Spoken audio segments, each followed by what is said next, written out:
Hey everyone, welcome back to the Last Movie Room podcast. I'm your host, Josh Gilliam. I'm joined as always by my co host, Alex Cantor. Hey guys, We're back just 1 week later. We did it somehow. just 1 week later. Today we're talking about the Naked Gun remake that's just hit theaters, starring Liam Neeson, who I really am really glad they cast him as the lead because I didn't think it would have worked, but he's so like deadpan. It's Yeah, the humor works really well. Yeah, so we'll do our normal spoiler-free review, and that'll probably be the brunt of it because it's in classic Naked Gun fashion. This is just kind of a bunch of bits sewn together into a loose narrative. There's not a lot to spoil.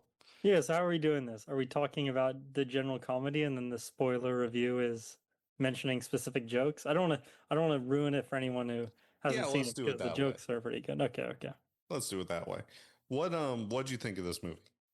I really enjoyed it. I thought it was just really funny. Like you said, it's just a lot of bits that I think I wasn't sure if it would work either. Not necessarily like I wasn't not that I wasn't sure about Liam Neeson casting, but I was like, does that kind of humor work now?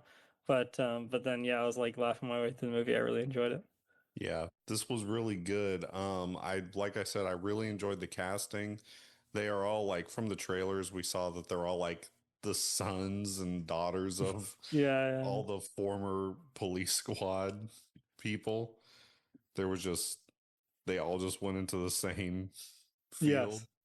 And without mentioning, I mean, part of the humor I thought was good was there was lots of like callbacks to both the original Naked Gun and just like other movies, like that have existed in the past, I don't know, 20 years or so, which I thought was really funny the way they worked that in with the humor. But yeah, I enjoyed it. It was really a really good watch. Yeah, I thought this was great. I actually really miss these kind of comedies. We don't see them much anymore, like almost a parody or spoof kind of movie. We don't really get those anymore. The mid-budget comedy's kind of dead. So to see this like in theaters and doing pretty well is like I hope we get more of this. This was Yeah, I hilarious. hope it means good things for more comedy movies like this. Like you said, mid-range sort of. I mean, I'm not sure what the budget of this movie was or how much they had to pay. I assume the casting was the most expensive part. Um, Probably. but yeah, I thought the humor was great and it like you said, like a parody movie. Like it is able to make fun of itself, but in a way that makes it really good comedy. Yeah. This movie cost an estimated $42 million. Wow, really? Hmm. That's really low. Okay, Yeah. yeah. Yeah, awesome. And to be fair, like you didn't need a lot for this. Like there's a couple, like a lot of the jokes aren't like, big explosions and stuff. You don't need to rig that kind of thing. There's a bit in a ski cabin that's like an extended running bit. I can't imagine that Yeah. really blew their budget. So, yeah, I think this is I think a part of this also is it is a little different from the original Naked Gun films. Um with the inclusion of that like ski cabin, ski lodge bit because it kind of felt like a Family Guy cutaway.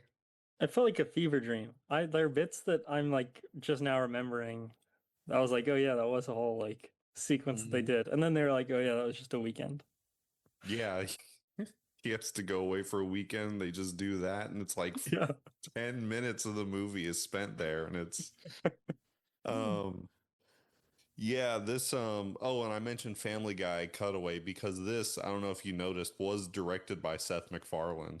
Oh no, I didn't realize that. Yeah. Okay. And I am kind of glad he took the reins on this because it really did like feel like that kind of Family Guy skit in some parts. Yeah. The only also I want to say is that the music and the sound design in this movie, like even though I knew it was just sort of a silly comedy movie, I was like, I was getting hyped up. Like they had some pretty dramatic like Yeah. sequences and the villain music, and I was like, oh my God, yeah, this is a spy movie or whatever, that sort of thing. Dramatic entrances and whatnot, and then it's like, no, this is all just part of the bit. But I thought it was cool that they had that as well. So they had a good soundtrack to this film. Yeah, the soundtrack was really good. And you're right, the sound design, especially for some of the bits are like noise based. We got like the Wilhelm scream in this a Yeah, couple yeah, yeah. times. I think the sound design in this was like really superb. Um, I think the cast is really well done. I know we talked about Liam Neeson. We also had Pamela Anderson in this, who I think has a great introduction in this movie. Um, and I think that too was even in the trailers where he's like, take a chair, and she's like, I have plenty at home. Yeah, and then drags it out anyways. Yeah, and then she ends it. She's like, actually, I will take it, and just like drags it through the entire office. And then I I know, I mean, last week we were talking about Fantastic Four, and I was shouting out the Mole Man casting and his actor, and then he's in this again. I Yeah, didn't know until I started watching it. I was like, oh, Paul Walter Hauser does a great job as Liam Neeson's sort of sidekick. It's a good contrast to his humor. And yeah, they had a yeah, good mix of like physical comedy and jokes, like verbal jokes, and like you said, mhm. sound design, comedy, that sort of thing, cutaways, like a whole mix of everything that I thought there's something there funny for everyone. Even if you're like, oh, this bit isn't especially funny to me, 10 seconds later you're laughing at another thing. Yeah. There was especially in the opening sequence, like I have a movie podcast, so I love like movie design and stuff. And the way they set up the movie is like the MacGuffin they're after is called plot device. Yes, KLOT That had device. me dying. And they explain it later on in the movie like plot is an acronym for Yeah, something, but yeah. it's just seeing But initially like everyone knows. plot device. Yeah, yeah, because the start of the movie is like super serious bank Hmm. break-in. That's what I'm talking about with the music scene. You feel like you're at the start of some sort of James Bond or Mission Impossible movie, and then you're like, oh no, this is a comedy movie when he pulls out the PLOT device and then like walks Yeah. out. Yeah, that was really good. That whole bank sequence, we get part of it in the trailer, but oh my God, it's so funny, especially when I don't really think it's a spoiler because it's right up top, but when he takes the one guy hostage and it's And just it's just like a dummy. it's a dummy and he's dragging it along Yeah. screen after the quick cut. Yeah, I thought that was a good like I don't know, homage, I guess you call it, to the first Naked Gun with like the opening scene of him doing Yeah. some ridiculous action, kicking all his guys' asses in the room. Yeah, I haven't seen the original Gun in a long time, so I really want to go back and watch it now. Um, but yeah, Danny Hudson is playing kind of a villain in this, and the Richard Kane character, he does really well because he's not like he's just playing a straight villain in the middle Yeah. of all the Yeah. I absurdity. like that the Liam Neeson's like humor, I guess Frank Drebin Jr.'s humor, and then Richard Gere would just pause and then like, keep going, like Yeah, pretend or was aware it was happening and decided to ignore it. I thought, yeah, it was really fun contrast and brought that all together as well. yeah, the whole thing is really Yeah, good, it and was it's I think it's only like an hour and a half, but it was a really fun hour and a half. I enjoyed it it. was short, but I really I'm so glad we got this movie. It's so Yeah, yeah, funny. I agree. And only $47 million. Well, Yeah, right. That's like insanely cheap by today's standards. So I am like a little surprised, but damn. And I don't know, like it has an 88% on Rotten Tomatoes right now. So I hope we see another one of these yeah, or at some other sort point. of comedy movies in the same sort of low budget, but about the different bits and stuff like that. Do you think if they make a sequel, they'll do the same like the originals were called The Naked Gun, and then it was like The Naked Gun 2.5, and then Yeah, and it's like 33 or something it's like like that. 33 and a third. Maybe. I hope they do something like that. Um, yeah, what would you rate this out of three what? What would you rate this out of three naked guns? I would 33 and give a half this naked guns. I would give this 3.5 Naked Guns out of 3.5 Naked Guns. It I was really good. It was like you said, only an hour and a half. It's not like a massive time sink, and it's just a funny film. yeah. I was like, oh, I enjoyed it. It was a good time. You don't have to Yeah. look deep because it's just all about the different bits. Yeah, it was really fun. Yeah, I took my girlfriend to see this, and she's never seen any of the Naked Gun movies, and she required no like background knowledge of anything. It is something you could just sit Yeah, yeah, down and enjoy. Um, Especially like there's a lot of different long running bits, like the coffee cups and everything, and yeah, yeah. we'll get into it with spoilers. There's one joke in the trailer, the chili dog joke that um oh my God, I was in the theater crying. So, Yeah. all right, Yeah, you the rest ready? of this episode is just gonna be saying like, remember that one bit, and then laughing to ourselves, and then you say, remember Yes. that one, and Yes, that's it the whole will. thing. So anyone who's seen this, you can laugh along with us because oh my Yeah, God, as we relive it. it really was funny. All right, let's get into some major spoilers here. If you can even call it that, like nothing crazy happens in You this. know, It's I just think the like one major spoiler is, what? I think these writers sat down, they watched they watched Kingsman, and then they went and wrote this movie. You think so? Yes, isn't it straight out of the Yeah. plot, right? Yeah, it's all about I was the like, hang on a minute. Richard Kane character. He's got the plot device that makes everyone like hate each other, and Yeah, yeah, yeah. he's gonna Calling set it people off at up. like a New Year's Eve ball kind of thing, which is also happening during an MMA event. Yeah. Um, But yeah, oh I my thought the God. overarching plot, I was like, hang on a minute. I've seen this before. Yeah, But I didn't even mind because I just thought it was so funny. yeah. Like the main, like whatever the villain's doing in this was so inconsequential to Yeah, like the whole thing. It just because Pamela Anderson and Liam Neeson are just screwing around the whole movie. yeah. Did you really believe they loved each other? What, by the end? Or even about halfway through? Just well, I guess they loved each other immediately. After the dog sequence, I thought they had something The with dog, I don't the even remember the dog you know, sequence. there's like the thermal camera, the I forget what the Yes, oh sidekick of Richard Kane is. yes, yeah. Yeah, with the he's on the building overlooking at him. I think even that's in the trailer too. Like she's trying to scrub Yeah. the oven, and then he gets down on his knees to pet the dog. Holy shit! My two favorite jokes in the movie were first, I like the Mission Impossible bit, like just straight out of Mission Impossible, Mm, but then taking it to another level. I thought it was funny. And then yeah, I just thought it was funny how they like so obviously pulled from other films to like make the plot yeah, happen because the plot doesn't really even matter. They're just focused on the jokes and things.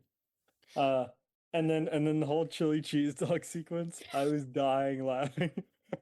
the chili cheese dog, The and it was body again cam, like in the trailer. Yeah, just pull up the body cam footage, and it's oh my God. And the Mission Impossible bit, that was also one of my favorite jokes where they try to get him to like, oh, you've been in a coma and they yeah. bring down the walls. I was like, okay, well, that's just Mission Impossible. Yeah, yeah, exactly. That's just straight out of Mission Impossible. Like some of the lines were straight out of it. Like we got all that or whatever. Yeah. Uh, but yeah, I was just such a stupid movie. In like a funny way that like no matter what joke they pulled next, you just like didn't even question it. You were just laughing. Like Dave Bautista showing up at the end. Like what? Yeah. It was just so random. And I was like, you know what? Sure. And yeah, it was great. Yeah, at that point in the movie, he showed up and started doing his lines, and for a second, I was like, "Why is he here as a different character?" I know. I was And like, it there's only clicked like 10 with minutes me. left. They just swapped the actors. Um, my God. Yeah, and going back to the chili cheese dog bit where he just starts self-deprecating himself in the car. Yeah. And I then think he one of like shits in the air to get into the bathroom, whatever. yeah, And then he's and then he waiting. takes out the other one and they're like, oh God, there's more people in the interrogation room watching. He's oh my God, that one was so good because I don't Yeah, it know was if you hurting remember all my the chest to lines for laugh so that. much at that one, man. One of the lines he says while he's like, you're disgusting, you're an animal, don't take the other bite." He goes, "You you were breastfed till you were 7." I didn't It's hear like that. unrelated to anything else he's saying. Oh man. Um, oh my God, it was just such a good movie. And we mentioned it, but the cabin sequence Yeah, was like what? was so like I thought it was just gonna be a moment of like, oh, some levity. We're going to this cabin, and Yeah. then And then it just kept going. And it was shot in such like a blurry way. yeah, it was shot like a Hallmark movie for some reason. Yeah. And then they bring the snowman to life. And rather than like, I was like, oh my God, is this turning into like, that movie Jack Frost where they bring the Yeah, snowman to life? I thought it was going to be like that. And then they immediately start having a threesome with it. yeah. And oh my God, I cannot stress enough how much I love this movie. It was so good. I think, also like I said, the coffee cup bit where they just throughout the movie are just continuously handed all these coffee cups and then they'll just like set them down immediately or chuck them to the side. I love that. Oh, Um, the whole sequence where Pamela Anderson is like singing scat jazz yeah, and everyone else is visibly cringing and then Richard Kane is like he's really eating it getting up. into it. His hair is flying out of place. He's like, "Oh yeah." Yeah. And I So love many during great that bits. he's Liam Neeson is downstairs and he's been caught and he's just got like a line of people waiting to Yeah, fight him and he yeah, just keeps yeah. like Oh, one hit punching the him. free beer thing when in the stadium. Yeah, the very end of And at the the end, movie. the wholesome moment is Paul Walter Hauser's character just sitting drinking beer with a bunch of kids. Yeah, during the wind down, everyone's like, "Oh, Pamela Anderson, Liam Neeson are kidding," and Paul Walter Hauser's just drinking with Yeah. kids. No, that's so good. The way he just keeps handing him out as like Yeah. he's looking through the binoculars. I also love. You remember the sports commentators, and one of them keeps Yeah, going yeah. on. He's That was really good deadpan humor. He yeah, was like, what do you think's going on with my wife? yeah, yeah. Oh my God, Yeah, that's so give me your good. phone. She won't know your number. He said something like, when I was getting ready to go, my wife was dressed and ready and asked if I had any plans tonight. What do you think that's about? And he wouldn't stop bringing it up. That plus the when the two balls drop for the New Year's Eve Yeah. thing and his pants just come Yeah. off and the commentators are like, "Wow, wow." Yeah. The guy whose wife is, having an affair or whatever starts really describing Yeah. Oh, yeah, because they're blurred, and he's like, "I know you all can't see this at it. home." Yeah. Like to the commentators, close. They like cut to commercial, but he's like, "Since you all can't see this," and Yeah. starts like in depth describing them. Uh, Um, I'm a little surprised the like device thing went off. yeah. I thought that was random. Or not And random, but I was like, yeah, this is gonna be it. Um, but yeah, I think I didn't mind the plot at all. I thought it worked well, tied in with the humor. You know what I mean? Like it yeah, doesn't have to make much sense. Um, yeah, and it's fun in the end. no, I And I love this liked it in the movie. end. It was as simple as just turning the dial from like calm up to calm down. Yeah, because that had been earlier in the movie. They were like, "What's the opposite of a calm down? It's a calm up." Rather than like get everyone excited, calm up to calm down. Oh my God, that was so good. Oh, I guess there is kind of a plot to this where there's like the mystery of Pamela Anderson's brother has been killed and like he made the thing. Oh, there was a bit with a car when they find his body. I don't know if Oh, you remember that. with the crane thing. The claw machine And they're all over. like, "Oh!" when it drops. Yeah, it drops and they're Yeah, like, ah, I so thought the close. plot was worked in just well enough that I was never like, I was like, okay, I kind of understand why they're having this conversation and why they're here, and then you got to enjoy the humor enough. You know what I mean? Yeah. I mean, with some exceptions, like the snowman thing, I was just like, you know what? Sure, but like, it just sort of made just enough sense. The snowman thing was the kind of like Family Guy cutaway random gag in the movie that made me Yeah. go like, this is a Seth MacFarlane movie, actually. It's absolutely right. Yeah. Um, oh, fuck, there were just so many good bits in this. I really like in the end where when they roll the credits. Um, did you stay through the credits or Yes, I did. I so you saw, yeah, yeah, yeah. Like I can't remember what the specific ones are, but there's certain credit things where it just talks about like random everyday household items. but then no, they get Liam Neeson to sing a song and he won't stop hitting like the synthesizer keyboard thing and he's like I had to get that in there. It's like a slow song but he keeps touching that. He's like, "Oh, I've never paid for professional studio time before." And he Yeah, they had stuff like on-set dressing was like on-set dresser was this dude, and there was like on-set dressing, ranch, Russian, Italian vinaigrette, like in the credits itself. Oh, I didn't read the credits itself. I was so busy wrapped up in Liam Neeson's song. Well, maybe they didn't have it in my version of the film. Dang, maybe not. No, that was so funny because he yeah, he's singing about like how much he loves Pamela Anderson's character and how much like he thought he'd never love again, and then he'd be like, "This is a really nice studio. I've never paid for studio time before."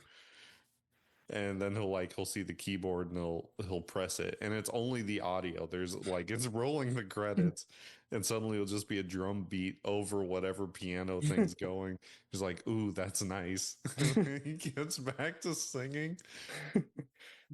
Um, Yeah, the whole thing I think was really good. I normally everyone like left during the credits, but I sat down and like listened to his whole song just because it was so funny. Gonna have to go back and see it again. My cheeks hurt from laughing. Yeah, I know.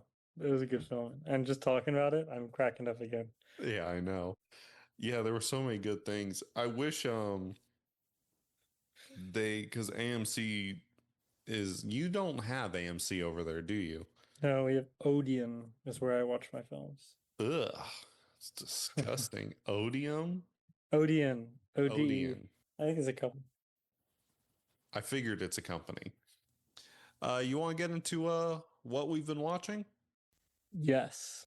I have been sitting down to watch what's happening. The first couple episodes of Star Trek Strange New Worlds season 3 came out. Okay. I have Really not good. watched season one or two, so You should watch season 1 or 2. It's like a prequel to the original series. okay. I've also been catching stray episodes of Doctor Who. Really? Yeah, so my brother is sitting down to watch the whole thing. Like Like New Who or like 60s to today. good Lord. In Um, order.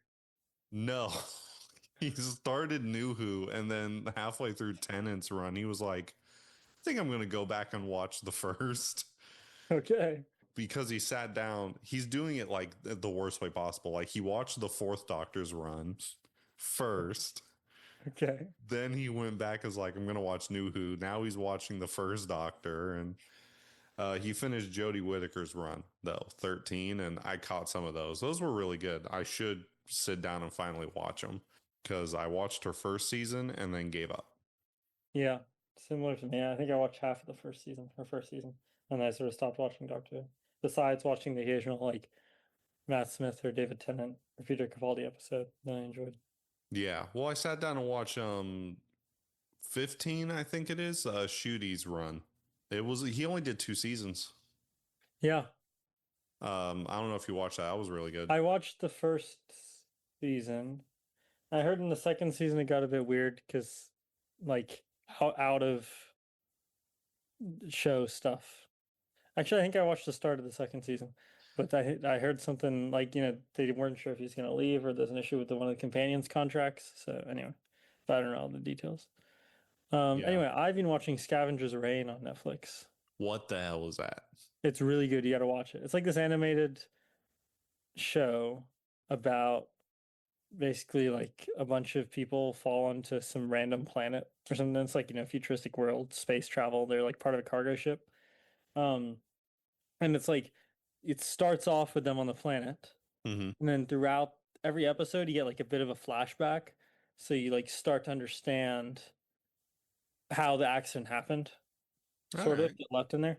And every it's like super cool because every character, I mean, first of all, the art is amazing. It's like, Oh, basically it's like, animated. yeah, but no, it's not, it's like American style, Western style animation. Mm. But yeah, the animation is amazing, and it's really cool how they like make this world make sense, like the biology of the world.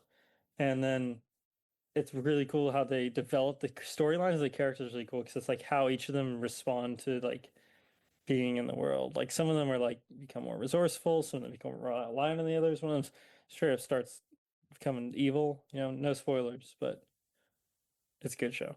I'm enjoying it. Damn. I'm about halfway through. Damn. That does sound Yeah. good. I'm gonna go see they're putting the original Teenage Mutant Ninja Turtles live action movie back in theaters. Okay. I'm gonna go see that this Friday, which is the day this releases. I'll be in a theater watching the original TMNT movie. I have to go back to my hometown, my home city, and while I'm there, some friends are like, "Can we please go see this movie?" It's a completely empty theater. No one has Yeah, I bought bet. tickets. You get some perfect seats. Yeah. Thanks everyone for listening. We will be back next week. We'll somehow manage to do another week in a row. We're doing Nobody 2 next week, so come back for that. If you like this, you can go find us on the channel is Fourth Dimension Broadcasting on YouTube. It's also on Spotify, Apple Podcasts. You can listen to more of the last movie run. I didn't mention it last week, but the Fantastic Four episode was officially like episode 10. So we've made that 10 episode milestone. Woo. I think it's like we've done 12 hours of content. So if you want to listen to that, go do that. This Friday, we also have coming out our episode of Hit or Miss, which is a fully edited thing, not just a block of a picture for an hour and a half. And um, I also do a podcast with my friend Gary called Trading Paperbacks, where we talk everything comic books. So if any of that interests you, go check it out. Thanks for listening. We'll see you next week for Nobody 2.